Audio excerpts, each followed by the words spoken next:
ni ukureba gusa uko abantu babyihutisha kugira ngo bireke guhara ari ntabwo ari aba bantu baba bikoreye umuzigo gusa, na leta ikwiye kuba iyobora mu bintu bizima, nayo ikwiye kuba yivanaho uwo muzigo yikoreza. Then icya kabiri cy'abantu bishyura cyangwa bishyurwa mu mafaranga yo hanze, ubundi bikwiye kuba bishyirwa mu buryo bw'igihugu cyacu bw'amafaranga y'amanyarwanda dukoresha. Urumva ni bibi no ku nshuro ebyiri, kuko uwo wishyurwa nko mu madolari cyangwa amayorozi cyangwa iki,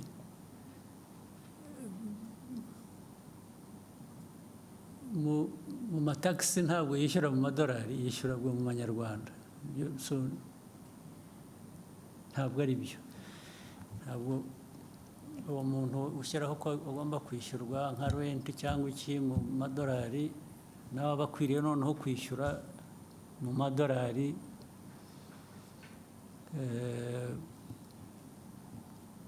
mu buryo bwa taxes bishyura. Ariko ibyo byose ubundi bikwiye kuba bifite uburyo bikurikiranwaho. Ibyo ni nko kwica amategeko, bishe amategeko bakabihanirwa. Bitwara umwanya rero, kuko abantu benshi babyumva uburyo butandukanye, niyo byaba budakurikije amategeko cyangwa nabo bafitemo inyungu, niyo mpamvu bitwara igihe. Ariko ubundi umurongo urahari kandi twifuza ko ukwiye kuba ukurikizwa. Ndibwira ko aho tuvugira aha hari uburyo bubitekereza bushaka kubishyira ku murongo. Navuga gusa ko bikwiriye kwihuta, nicyo cyangombwa, bigacika burundu. Icyo nacyo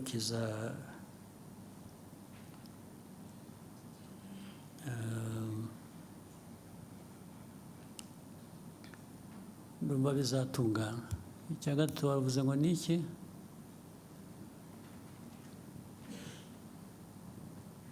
Ni abaturage bari bafite imigabane muri banki populaire. Ikibazo cy'imigabane. Ariko usibye ko nanjye ntakurikiranye, ariko njye naratumitse. Njye narabwiye ababishinzwe muri minisiteri ndetse mu cabinet ko bikwiye gukurikiranwa bigakorwa vuba. Ahubwo ikibazo cyanjye ni uko ntakurikiranye kumenya ko uko byakurikiranwa. Your Excellency, they did respond. They shared some information that the minority or local shareholders registration process has been ongoing as of November 2024. 42% out, 239,531, which is 42% out of 576 to 45 accounts of people have been identified and registered with full information. The bank is developing a system that will facilitate the printing of shares certificate from any branch of the shareholder's choice. The system is expected to be ready by end of February, so it's ongoing. February this year? Yes, sir. So, urumva sinakurikiranye ngo nanjye bambwira ibyakozwe, ariko byo naratumitse burya. Thank you, sir. We can take a question from here and then go back to that side. BNB FM. Murakoze nyakubahwa Perezida wa Repubulika, nitwa Bagishya Jean de Dieu, mvuye kuri BNB Kigali FM.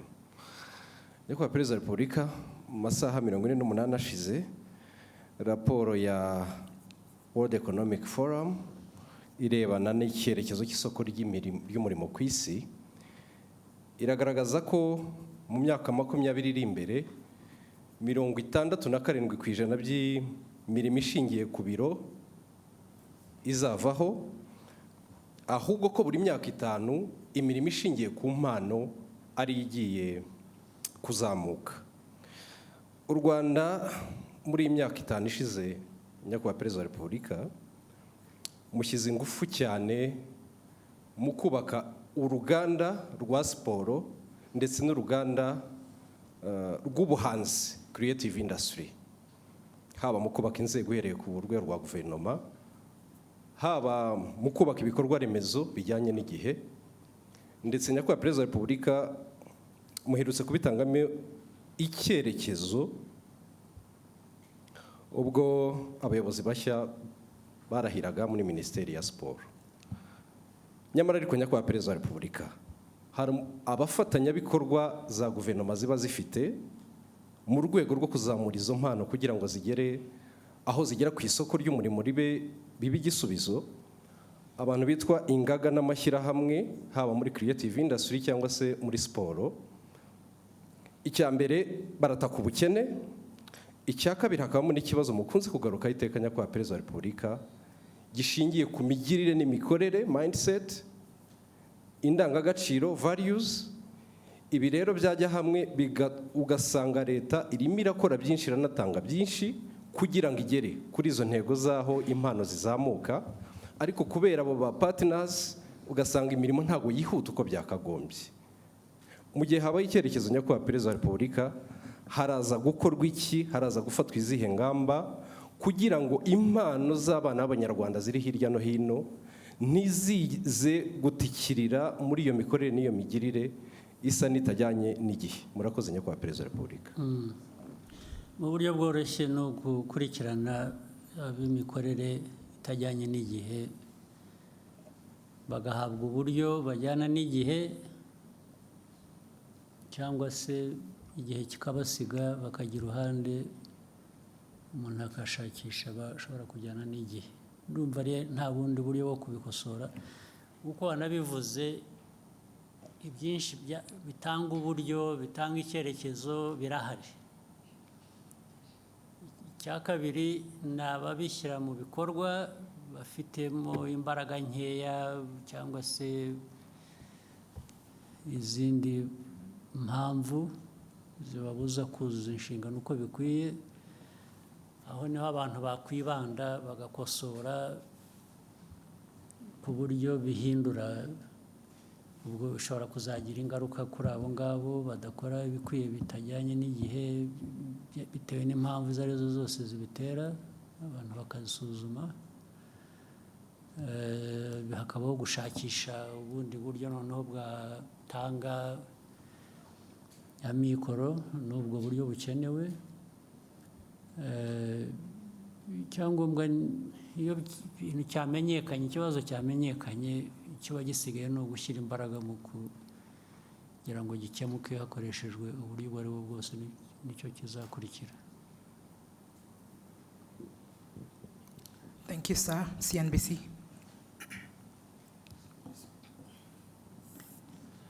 Thank you, Mr. President. My name is Eric Shaka from CNBC Africa. Mr. President, talking of the African Union, my question, African Union as a permanent member of the G20, my question is about how you envision Rwanda's role in shaping the AU's agenda in advocating Africa's interest in global economic governance, particularly in areas such as climate finance, trade, investment, and debt sustainability. Thank you, Mr. President. I think that is already happening. There has been an effort to raise the stake of the continent, to have a voice, to participate in the G20 matters or other global institutions. Africa deserves to be well represented. There's no question about it.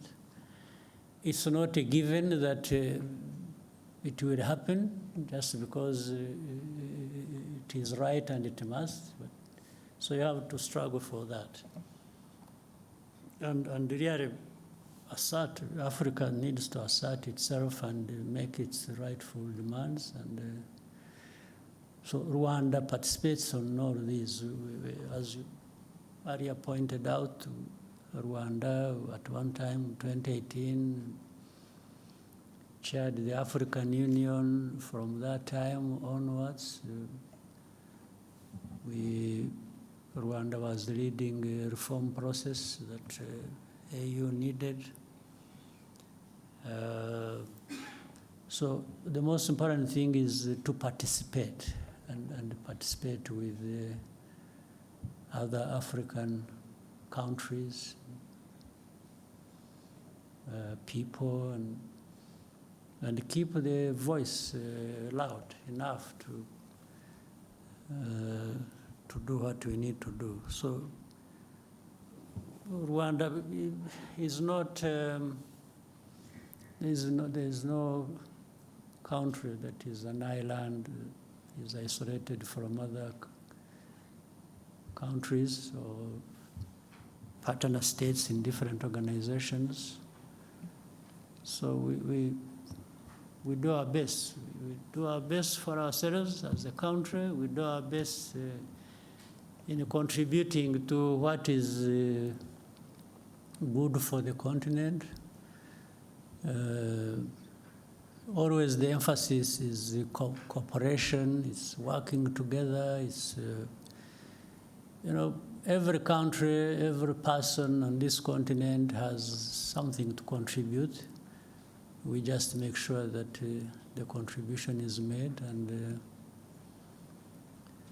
we make use of that by being organized, by finding ways we can be effective. So Rwanda is going to be present, has been, and will continue. Thank you, Your Excellency. I think we may end here. I'm sure we will have sure there are no other opportunities. One or two. One or two? Yeah. Okay, Noreen.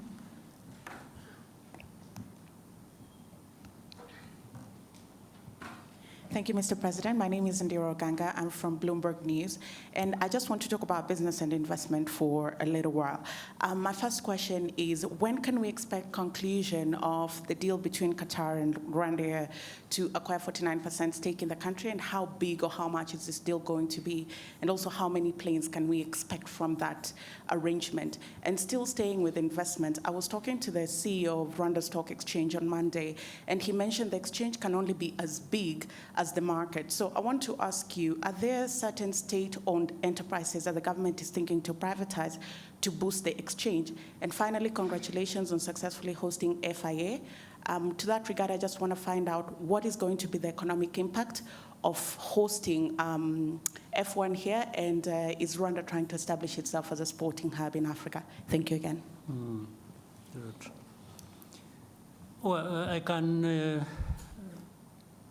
simply say on the Qatar-Rwanda partnership over the airline and the airport has made very good progress.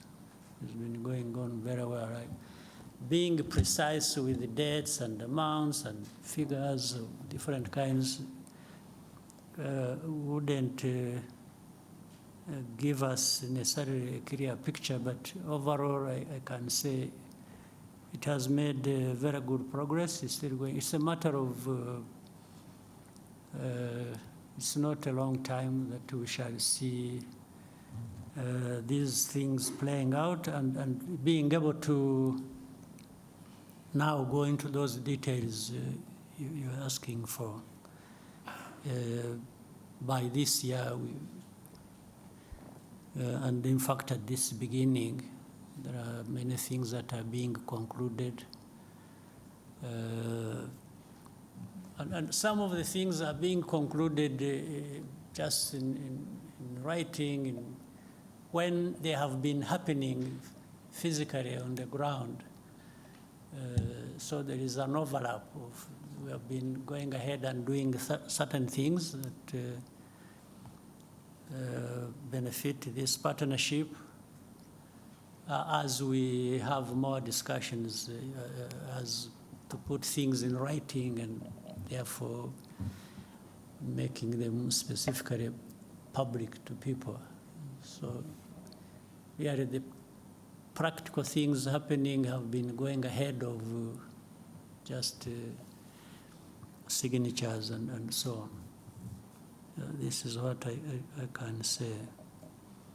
On the second question, for sure, there are a number of, in fact, there has been a process. It is now,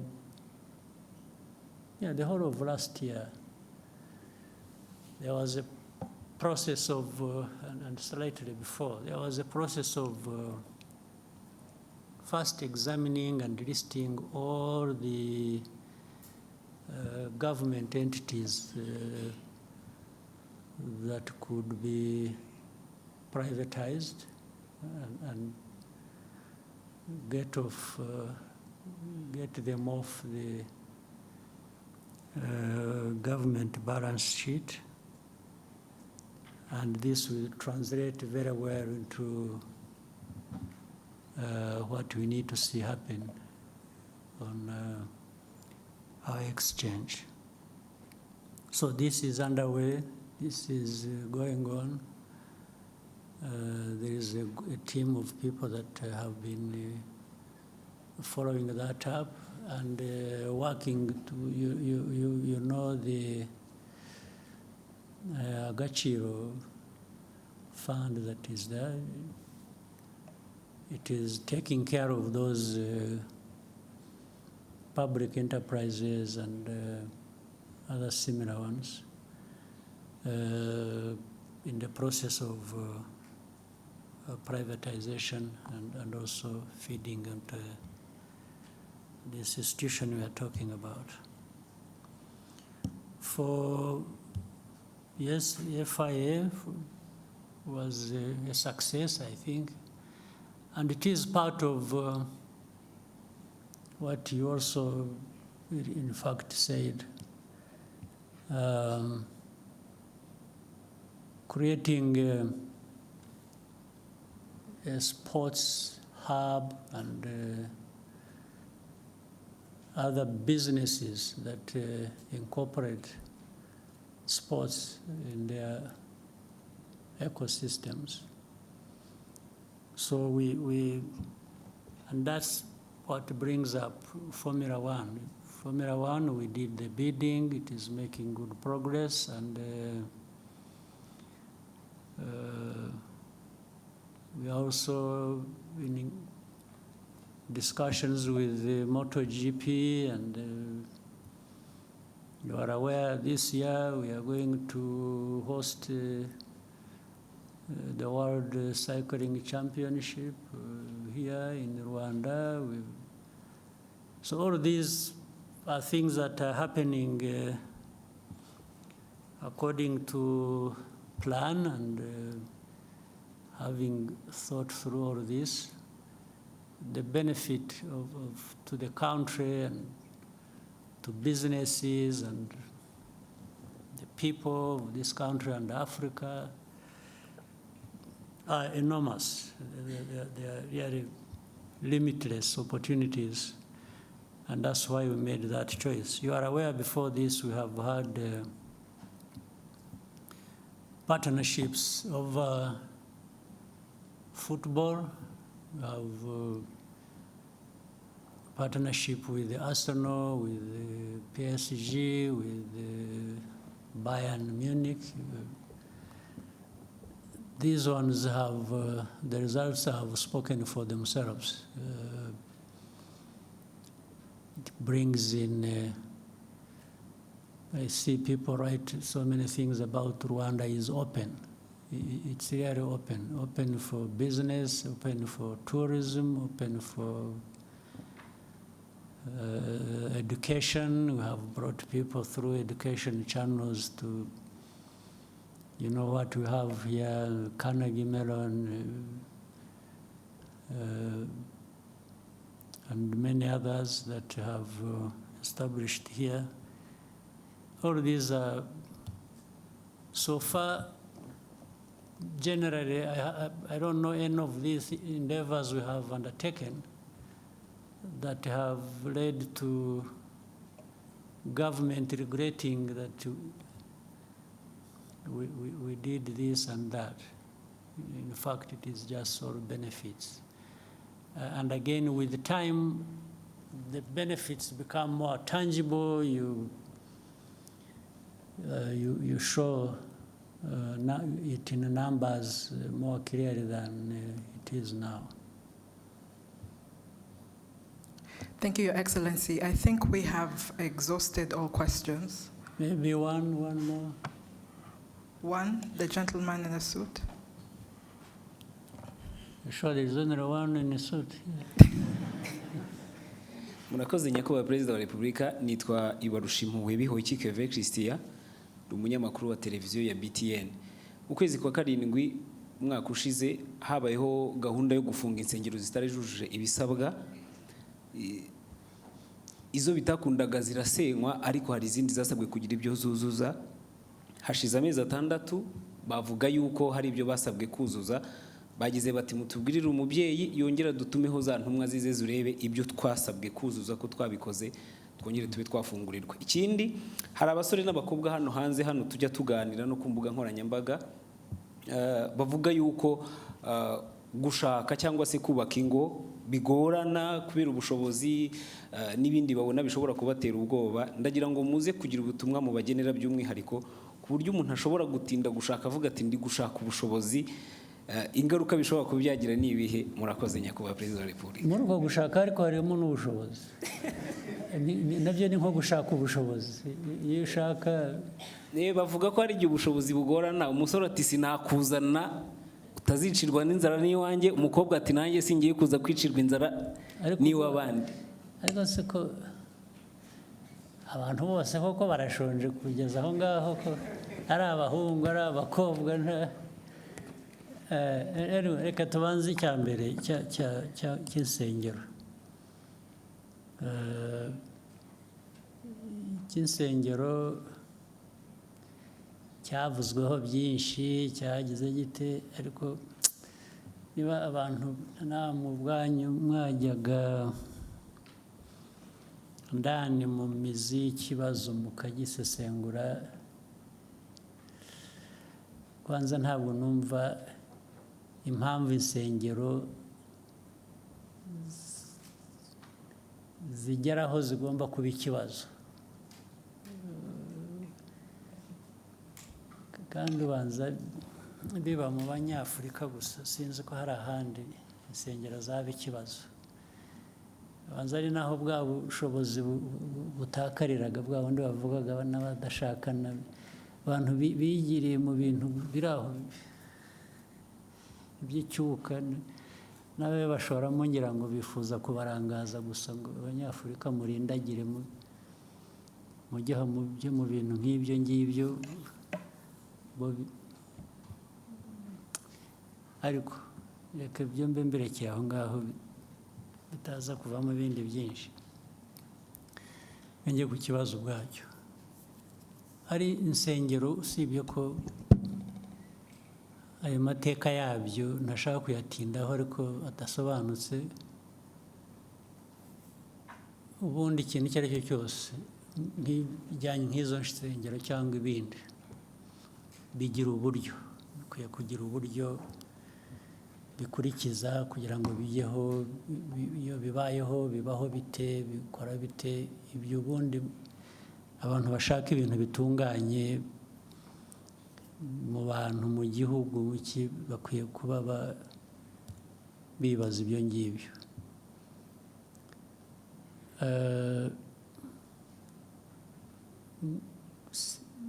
Ngira ngo mu byo wanavuze uremeranya nuko abo bantu hari ibyo bagomba kuba bujuje batari bujuje, noneho bakaba barabyujuje.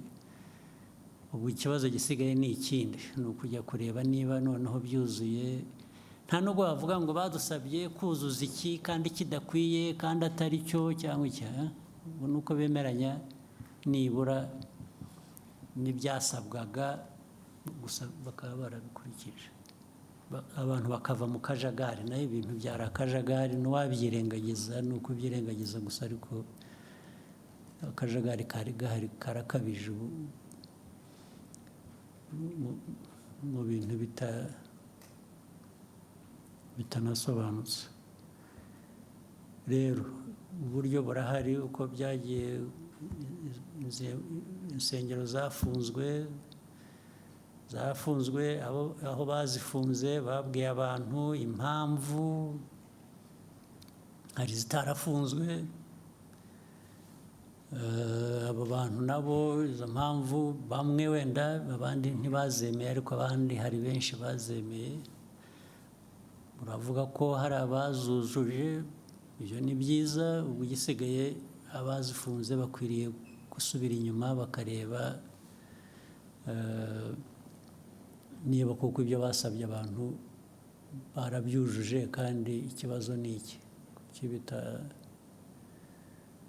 ntabwo numva ari ikibazo kiremereye kidafite umuti ahubwo abantu ni ugushyira mu bikorwa ibyo bakwiriye gukora ntabwo rero mbona ikibazo hanyuma ibyo kindi cy'ubukene buri mu bantu ni ikibazo nyine turwana nacyo buri munsi ibyo twavuze aha byose igihugu aho kiva aho kigana ibyo gikora ibi byambazwaga bijyanye n'ibyo dukora muri siporo n'ibyo tugira gute hari byinshi tubari kujya no mu buhinzi n'ubworozi tukavuga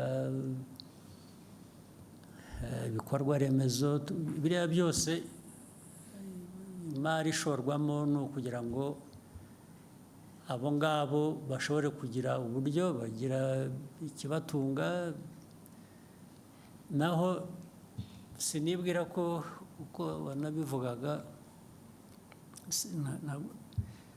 cyangwa uko nabiheraho ntabwo nibwira ko u Rwanda noneho dukwiriye gushyiraho fund ingengo y'imari kugira ngo dufashe abashaka gushakana babuze amikoro ntabwo twabivamo ni ukuri ariko ibi byose bikorwa bindi byose ni ukugira ngo buri muntu aho ariho hose yaba ari ushaka cyangwa hari n'abatashaka gushaka nabwo bagomba kuba bahari ntabwo bose abatarashaka ntabwo bivuze ko ari uko babuze amikoro hari n'abatabishaka ariko buri wese ari ubishaka n'utabishaka azagerweho no kugira ikimutunga no kugira uburyo niyo mpamvu dukora ibi byose ndetse ikimenyimenyi kukwereka ko turagerageza igihugu kiragerageza urabizi nko mu mwaka ushize 2024 uzi ko ubukungu bw'igihugu bwakuze ku 9.2%. Nta handi ngira ngo niho habaye hambere ku isi cyangwa harimo hambere hakeye. Iyo mibare iba yerekana ko hari igikorwa, hari ikintu kizamura ubukungu, kandi nk'uko tubivuga iteka ubukungu bwacu buzamuka bushingiye ku bikorwa bigera ku baturage. Ubukungu cyane cyane bwagiye bukura bushingiye kuri industry na services ndetse n'ubuhinzi n'ubworozi bwarakuze, bufite ibice bwakuzeho bigaragara bitari bisanzwe. Ibyo byose ni ibigerageza gushyira ubushobozi mu bantu, mu banyagihugu, kugira ngo naho ubundi ariko hari abacyari abakene, hari abakene ntawe ubihakana, ariko niyo mpamvu tugomba, bimwe navugaga mu byo dukora tugerageza kwihuta, tugakora ibishoboka byose, bitwara igihe, ariko ni ukugerageza abo ngabo nabo ni ugushakisha abana dushyira mu mashuri, mu myuga, mu biki, barimo muri abo ngabo, ni ukugira ngo bashobore kugira ikintu bakora, ariko bunganirwe n'ibi bindi bigari tugerageza gukora. Byagira uko nta kundi twabigenza, ahubwo ni ukubwirana n'izo nsengero by'amadini, rimwe na rimwe nibajya kubasezeranya bajya babaca makeya cyangwa babikorera ubuntu kugira ngo byose ibintu byorohe, si byo? On behalf of the media, Your Excellency, thank you for taking the time today. I'm sure we'll have more opportunities in the future for such interaction. We wish you a nice evening. Okay, mwakoze nizere ko mwaka mwawutangiye neza uzakomeza ube mwiza hanyuma tugume duhurire muri ibyo bikorwa byo kurwanya ubukene n'ibindi bidakwiye. Asante sana.